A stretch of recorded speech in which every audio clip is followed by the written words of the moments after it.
रात का समय था। चांदनी आसमान पर फैली हुई थी और तारे अपनी झिलमिलाती रोशनी से धरती को नहला रहे थे।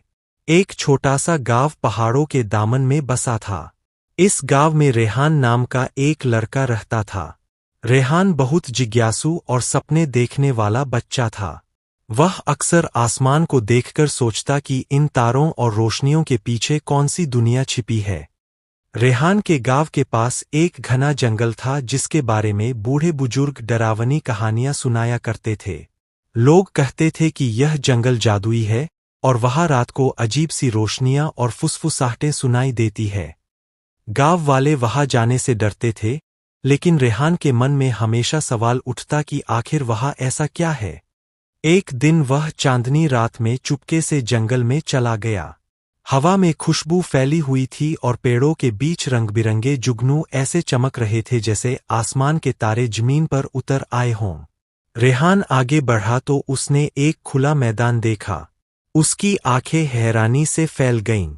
वहां रंग-बिरंगी रोशनियों से सजा हुआ एक जादुई मेला लगा था। हजारों परियां सफेद, नीले और गुलाबी पंखों के साथ हवा में उड़ रही थीं। कोई हंस रही थी, कोई गीत गा रही थी, कोई फूलों की रोशनी से लालटेन बना रही थी। वह मेला किसी सपने से कम न था। परियों के जादू से बने झूले, तारों से चमकती गलियां और क्रिस्टल जैसे साफ पानी के फव्वारे चारों ओर चमक रहे थे। हर परी अपनी विशेष शक्ति से कोई न कोई कमाल दिखा रही थी। कोई हवा में इंद्रधनुष बना रही थी, तो कोई चमकते फूल उगा रही थी।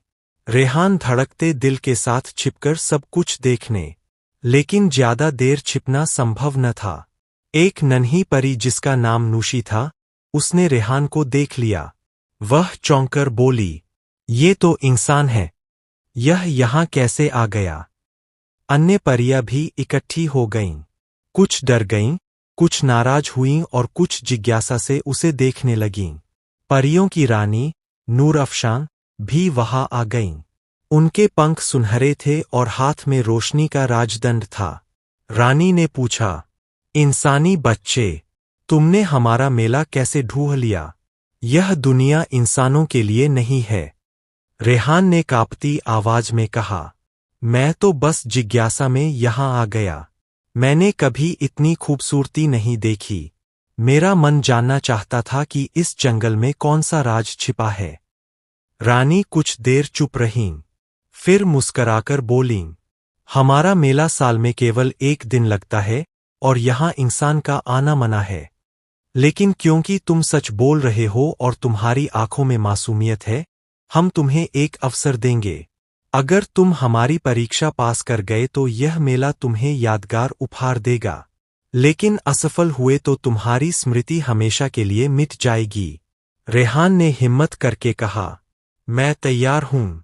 पहली परीक्षा में रेहान को एक जादुई आईने के सामने खड़ा किया गया।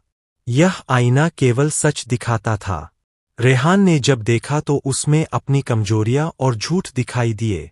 वह शर्मिंदा हुआ और बोला, हाँ, मैं कभी कभी जिद्दी और आलसी हो जाता हूं, लेकिन दिल से बुरा नहीं हूं। परियां खुश हुईं कि उसने सच स्वीकार किया। अब दूसरी परीक्षा आई। अचानक आसमान पर काले बादलों की तरह एक दैत्य प्रकट हुआ। वह मेले को नष्ट करना चाहता था। परियों ने रेहान से कहा कि वह जादुई बांसुरी बजाए, लेकिन शर्त थी कि बांसुरी तभी बजेगी जब दिल में डर न हो। रेहान का दिल जोर जोर से धड़क रहा था, मगर उसने हिम्मत बांधी और बांसुरी बजाई।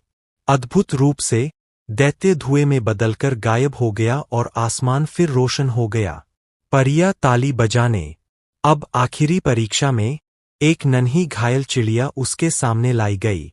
रेहान ने तुरंत अपनी जेब से कपड़ा निकाला और उसके पंख पर बांध दिया। वह बोला, सबसे पहले यह ठीक होनी चाहिए, फिर मैं बाकी देखूंगा। परियां प्रसन्न होकर बोलीं, यही सच्ची नेकदिली है। रानी नूरअफशां ने अपने राजदंड से रोशनी निकाली और रेहान के हाथ पर एक चमकता हुआ तारा रख दिया। यह तारा हमेशा तुम्हें याद दिलाएगा कि सच्चाई, बहादुरी और नेकदिली सबसे बड़ी शक्तियां है, और यह राज हमेशा तुम्हारे दिल में सुरक्षित रहेगा। रेहान जब गांव लौटा तो सब कुछ सामान्य था, लेकिन उसके हाथ में तारा अब भी चमक रहा था। उस दिन से वह और भी नेक, बहादुर और ईमानदार बन गया। गांव वाले आश्चर्य करते कि रेहान में यह अचानक बदलाव कैसे आया, मगर वह मुस्कराकर कह देता, यह एक राज है जो केवल दिल जानता है। यह कहानी हमें सिखाती है कि दुनिया की सबसे बड़ी खूबसूरती तभी मिलती है जब हम सच बोलें, बहादुरी दिखाएं और दूसरों के लिए दिल में दया रखें। अगर आपको वीडियो अच्छी लगे तो लाइक सब्सक्राइब जरूर करें।